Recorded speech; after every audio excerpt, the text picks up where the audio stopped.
I am Sure Sports here with Lenny Hyde. Not the result you're looking for today. However, there are some things that you can take away from the game with the youngsters.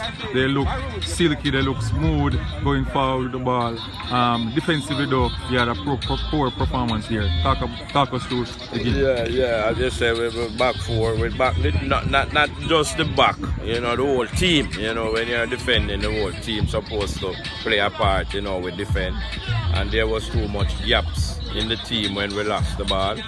The transition from offense to defense was poor today. So we just have to continue work. We have to build that chemistry there, and hope the players can get it as soon as possible.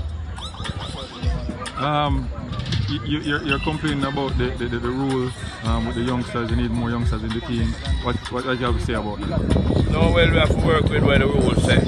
We have to try and rotate them as much as possible until we can give somebody need a contract. We can give some of them contract, but we hell bent on the college thing, and if they want to go to college, they are not going to sign. So we just have to continue rotating them and bringing in. We haven't seen our defender Adges as yet.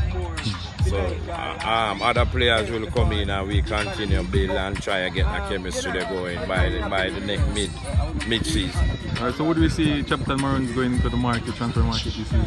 Yeah, we are looking. As it open, we have some players that are calling us that we are interested in, and we have to fix it as quickly as possible. But we don't want to make no wholesale change because we have the youth them and some of the players from the area. So we just have to pick and fill the gap that we are short.